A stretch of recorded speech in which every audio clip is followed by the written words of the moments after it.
I've been mostly losing track of the number of days out here. I thought it was like 38, 39, but we did cross 41, or we hit 41. It's 42nd video. And I think that's kind of awesome, because when I first started this, for some reason 40 days was sticking out. And I think maybe God was just saying there's a point where you got to get to, and it's going to take you 40 days to get there, but that just shows you what it is you're to do, and it's to be out here. It's clearly of God, because it didn't make any sense to me. I like being out on the water, but not every single day. Somebody commented below that they don't know if they'll ever get me off the water again. There's probably a lot of truth to that, but I think it's just really the timing of it all. How long I've been out here is, I just grown to really love this part of the day. It's my favorite part. I wake up and just grab a tripod and my camera and my Bible and a cup of coffee and my dog and head out. And I kind of got my little checklist,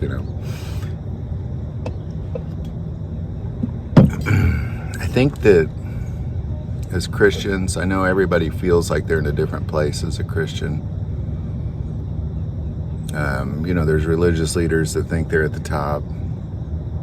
There's religious leaders that think that they have a long way to go.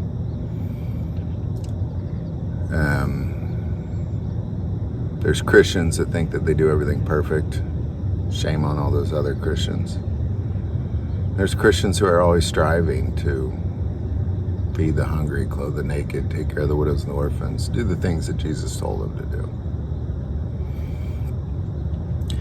And I think that all of us have to very much be cautious of how we treat our relationship with Jesus, or we treat him in general.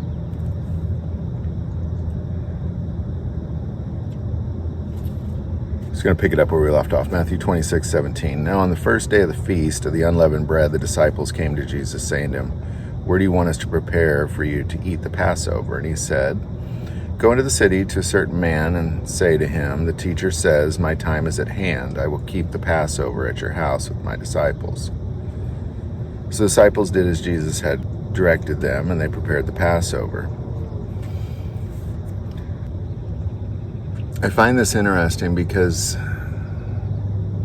again, Jesus talks about what he's doing. My time is at hand. Go into the city to a certain man and say to him, the teacher says my time is at hand. I will keep the Passover at your house.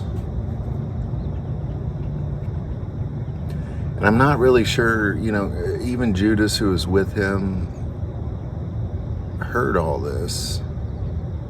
And he's literally saying, well, I'm going to die and be delivered up. I'm going to be crucified. Right up around the Passover. It's all about to go down. Go tell this guy that my time is at hand. Everything I came to do, all these prophecies, all these things, it's about to happen. I'm about to die.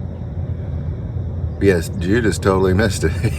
He still felt obligated to go betray him, because he didn't believe in what he was saying.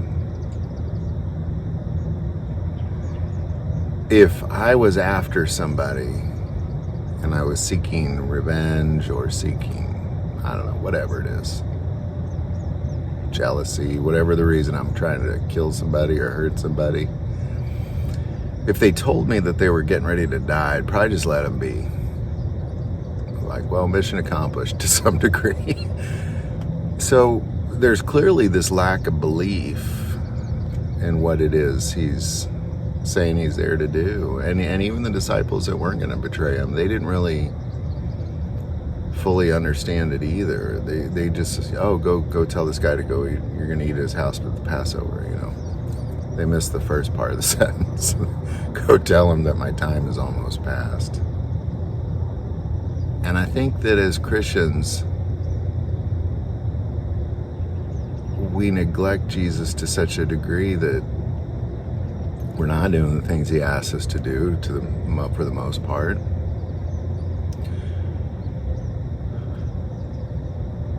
A lot of people are just running around like chickens with their head cut off, trying to throw church, trying to wonder why their numbers are dwindling. Other people are like wolf in sheep's clothing. They're preying on the innocents, or trying to get as much money out of the situation as they can before they get fired, caught out, discovered, or get a new job. I've actually heard pastors say they're going to take this for all it's worth before they go get something different. It's disgusting. Let's keep going.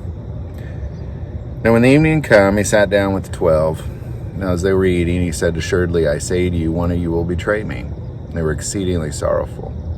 And each of them began to say to him, "Lord, is it I?" Then he answered and said, "He who dips his hand with me in the dish will betray me. The Son of Man goes as it is written of him, but woe to that man by whom the Son of Man is betrayed. It would have been good for that man if he had not been born." And there he goes, says it again. Essentially, the Son of Man is going as it is written. Like I'm going. But woe to you who betrayed me.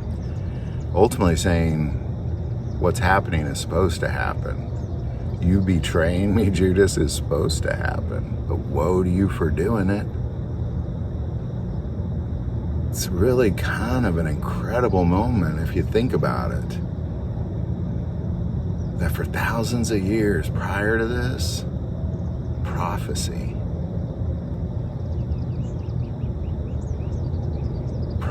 coming to reality.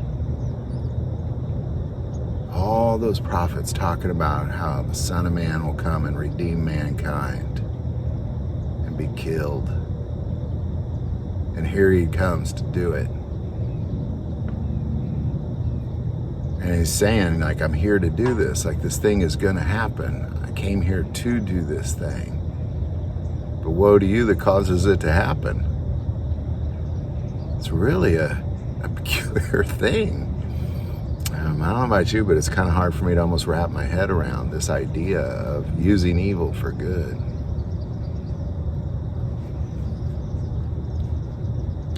The Son of Man goes, it is written of him, but woe to that man by whom the Son of Man is betrayed.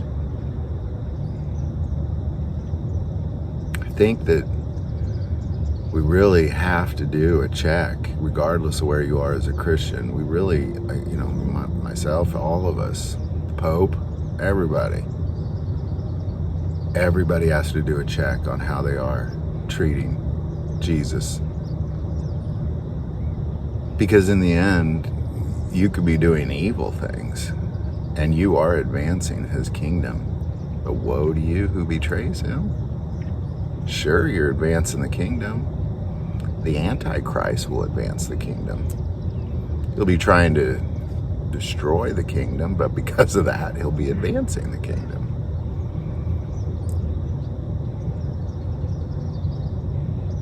And I believe that there'll be a moment in time where when we're held accountable, we'll realize that everything we did that went against God and everything we did that went for God all advanced his kingdom. All of it. Begin the Bible at the end. You don't think they had controversy and strife and betrayal and murder? All of it is to get to the end.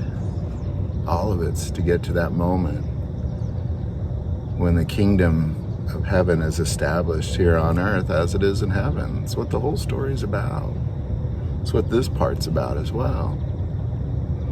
And as Christians, we have to make that decision on, we're advancing the kingdom, whether you're doing it with ill, wicked intent, or you're doing it with good, righteous intent. But either way, you're advancing the kingdom. It's just in the end, he'll stand on his throne. He'll stand before his throne just like he said he would. Doesn't matter how evil or good you are, he's still going to do that. It's just what kind of role did you play in that? Will he say, woe to you Would have been better for you to have not been born. Our good and faithful servant. I can trust you with a little, I trust you with much. Because either thing you're doing, you're still achieving the same goal. You're advancing the kingdom. It's just how you're going about doing it. But the funny thing is you're being used to advance the kingdom, either with evil or good. We all have a role. All of us have a role to play in it.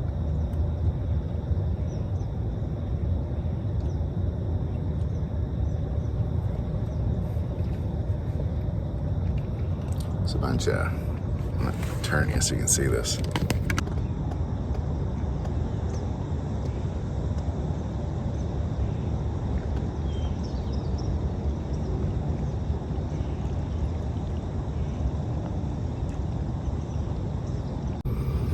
I didn't bring a fishing pole. I sure wish I did. Kind of regretting that now. Why I don't just have them kind of just surrounding my boat. I think if I was with Jesus, he would have told me to cast my net to the left here.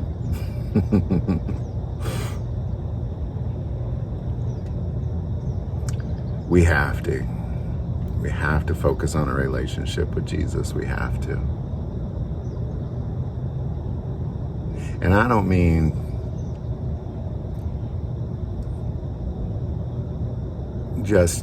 I don't mean not, like obviously through prayer and through worship and through just intimate times together.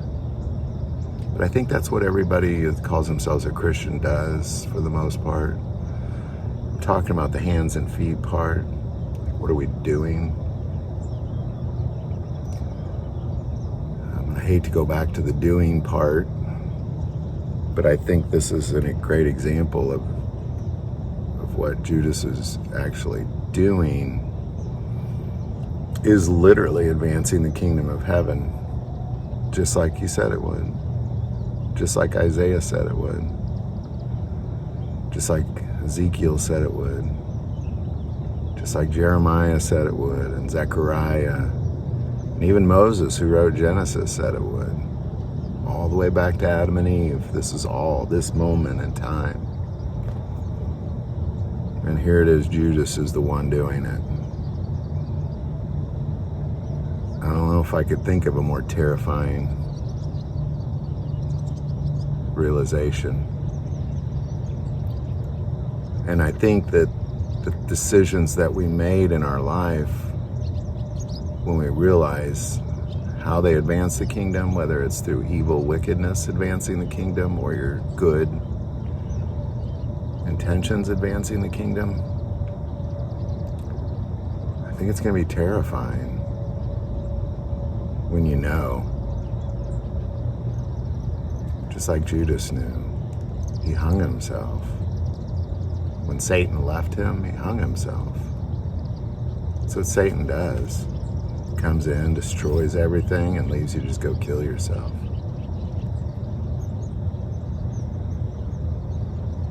The Son of Man goes as it is written of him. But woe to that man by whom the Son of Man is betrayed.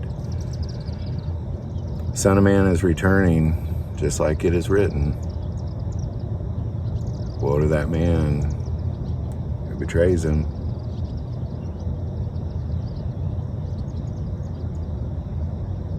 He is returning.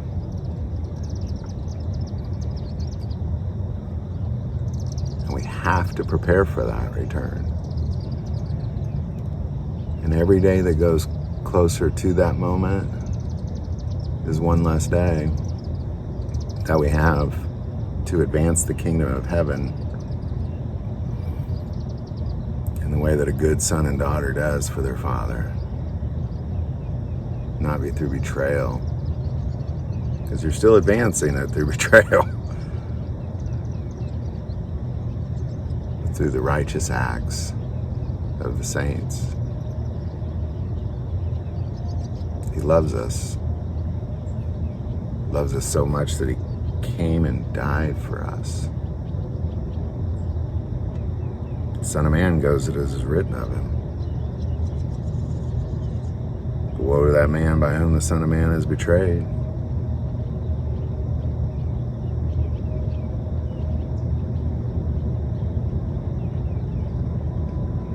don't think I could betray a person who's willing to die for me.